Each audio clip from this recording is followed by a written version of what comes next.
مع إن مش موسمها، بس حقيقي كنت في قمة سعادتي لما لقيتها. طبعا هنعمل النهاردة أحلى وأطعم صينية بطاطا مش هتدوقوا بعد كده زيها حقيقي بمعنى الكلمة. الطريقة دي حلوة جدا جدا جدا. شفت طرق كتير، ولكن دي الطريقة الوحيدة اللي عجبتني. طعم كده ميكس بين بيت والبرة، وفي نفس الوقت بطعم مميز كده. تعالوا نعملها مع بعض في الفيديو ده. بس ان شاء الله الطريقة بتاعتي هتعجبكم، واستنى رأيكم في الكومنتات تحت. بس من قبل ما نبدأ في الطريقة بتاعت النهاردة، ما تنسوش تحطوا اللايك، اشتركوا في القناة لو انتوا لسه مشتركتوش، وفعلوا الجرس عشان يوصلكم كل جديد من فيديوهاتي ان شاء الله اول باول. فعلا شكلها روعة. الكاميرا كمان ظلماها من حلاوتها وطعمتها. فعلا كانت حلوة جدا جدا جدا، طعمها كان جنان بمعنى الكلمة. حاجة كده خيال. وعلى فكرة بتتباع بره بالخرطة، يعني مش بتطلبي كده خلاص، لا ده بالخرطة. يعني بصوا غالية فعلا. وغير كده من حاجات يعني كلها من البيت. مش هنحتاج حاجة غير بطاطا وبس. تعالوا نشوف بقى الوصفة بتاعتنا الجامدة دي عبارة عن ايه وبتتعمل ايه. حبيت بس اوريها لكم كده في اول الفيديو قبل ما نبدأ الطريقة، عشان اشوقكم للجمال والطعامة والحلاوة. يلا بينا. ما تنسوش تصلوا على النبي. ادي بقت بطاطا زي ما انتم شايفين، انا ما عملتش دي كلها يعني، بس انا بوريكم بس. دي البطاطا انا جبتها البيت وغسلتها عادي جدا. بس بصراحة وديتها اشويها في الفرن. تمام، لو انت عايزة تشويها في فرن بيتك تمام. انت مش عايزة تقدري ان انت تشويها في البيت عادي جدا. انا عن نفسي شويتها بره يعني. وديتها تتشوي. همسك بقى البطاطا دي هشيل جزء وهستخدم جزء. تمام، تقريبا كده هقسمها النص. هشيل جزء وهستخدم جزء. طبعا همسكها هقشرها واخليها زي الفل الاول قبل اي حاجه. وانا كمان غسل البطاطا قبل ما اوديها الفرن. الحاجات السوداء اللي انتوا شايفينها ده مكان ما هي بتتشوي في الفرن، وده بيبقى في القشره بس. اما من جوه هي زي العسل، ما فيهاش اي حاجه خالص. جبت طبق نضيف. ده اللي هحط فيه كيس كده، واحط فيه القشر علشان ما اعكش الحاجه حواليا. شايفين من جوه زي الفل ازاي. هبدا ان انا اشيلها كده واقشرها واحده واحده، وبتتقشر معايا بكل سهوله. شايفين ازاي ما بتاخدش اي وقت، وسهله جدا وجميله جدا. والحتت دي متحمره، حابه تشيلها بالسكينه براحتك، مش حابه براحتك. انا عن نفسي بسيبها الحتت المتحمره اللي من جوه دي، لان دي بتدي طعم حلو جدا. هبدأ أقشر الكمية بتاعتي اللي أنا هعملها، أو الجزء اللي أنا هعمله في الصينية بتاعتي، ومن غير ما بهدي الدنيا حواليا. حاطة كيس في الطبق عشان أول ما أخلص ألم بس الكيس كده وأحطه على طول في الباسكت. الحتة دي يا بنات متحمرة وما فيهاش حاجة يعني أهيت. أنا عن نفسي والله باكلها يعني، مش برميها ولا حاجة، لأن هي طعمها حلو.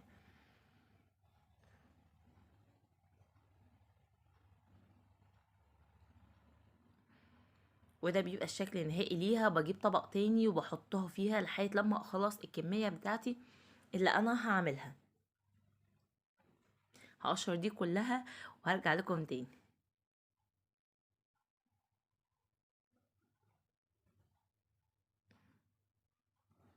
شايفين بقى انتوا الحركة الجامدة دي.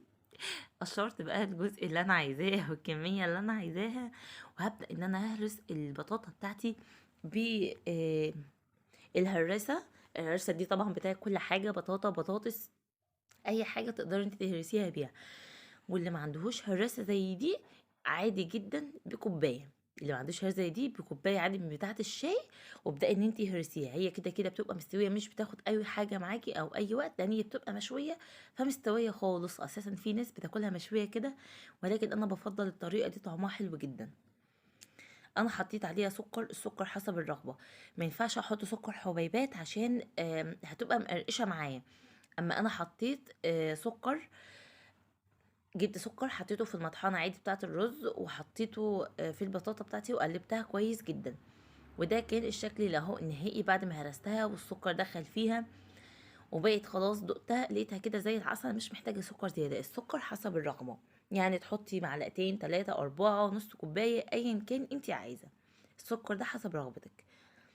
لو انت بقى عندك جوز او زبيب حابة تضيفي له او فول سوداني حطي.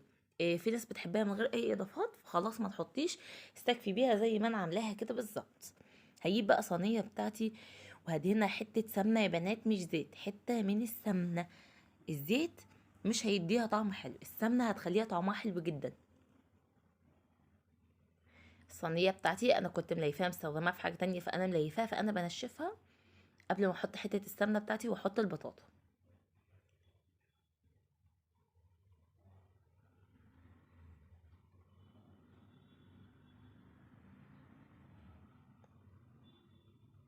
ايا كان بقى السمنه اللي انت عايزه تستخدميها، تستخدمي سمنه بلدي، سمنه من عاديه اللي هي العلب اللي بتتباع بره، انت حره طبعا، لكن السمنه تديها طعم، ما ينفعش تحطي فيها زيت عشان كده هتضيعي طعمها خالص. ادي حته من السمنه. هبدا بقى ان انا امسح كده الصينيه كلها بالسمنه، ولو زودتي سمنه طبعا بيديها طعم احلى، ولكن انا بحب احط في المعقول زي ما بنقول كده. هدهن الصينيه بتاعتي كده حلوه كلها سمنه، وهدهن برضو الجناب زي ما انتم شايفين اهوت. هنزل بقى بالبطاطا بتاعتي كلها وهرصها كده في الصينيه، او بمعنى اصح هصلحها في الصينيه كده، ابططها، اسويها، اخليها كلها سوا واحد، اكنك بالظبط حاطه كيكه في الصينيه. اسويها بقى بالمعلقه او بالاسباتيولا، وده شكلها النهائي بعد ما خلاص سويتها. هجيب بقى، دي كانت انا كنت حاطه سمنه بلدي فيها يا بنات عشان حلاوتها، هجيب بقى حته سمنه، دي سمنه بلدي. هبدا بقى احط قطع صغيره كده علشان الوش يتحمر معايا ويبقى حلو. طبعا هي ما هتسيح هتتعمل كلها في الصينيه كلها، ولكن برضو ما ينفعش تحطيها في حته واحده برضو وتسيبيها.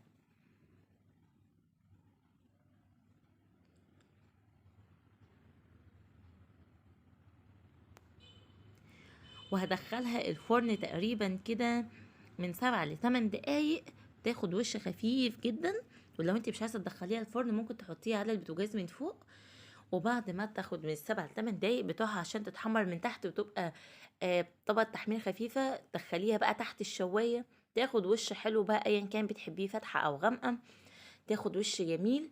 وبعدين طلعوها سيبيها تبرد شوية وبألف هنا وشفا. وده كان شكلها النهائي بعد ما طلعت خلاص من الفرن. رشيت عليها شوية من الزبيب اهوت، بحب احطه فيها من فوق.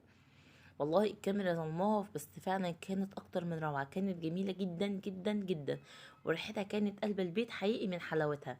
شايفين بقى الشكل النهائي؟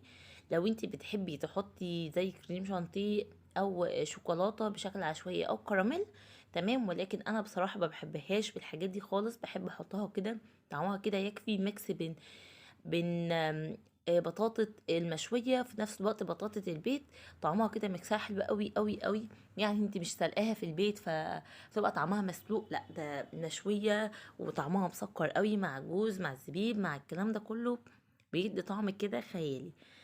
هستناكم تجربوا الوصفة بتاعتي وتقولي رأيكم في الكومنتات تحت. بجد كانت روعة جدا، وكانت ريحتها قلب البيت من حلاوتها. شايفين؟ عمالة بقرب لكم الكاميرا، انا حبيت احمرها كده، حابين تغمقوها عن كده براحتكم، حابين تقللوا التحميرة بتاعتها عن كده براحتكم، دي حرية شخصية ليكم. هقول لكم بقى بألف هنا وشفا على قلب اللي أكل، وإن شاء الله اللي هيعملها وهياكل حقيقي فعلا روعة بمعنى الكلمة. استناكم تجربوها وقولي رأيكم في الكومنتات، بتابع كومنتاتكم وبقراها كلها. طبعا أي حد عنده أي استفسار أو أي سؤال اكتبولي في الكومنتات وهرد عليكم. والسلام عليكم ورحمة الله.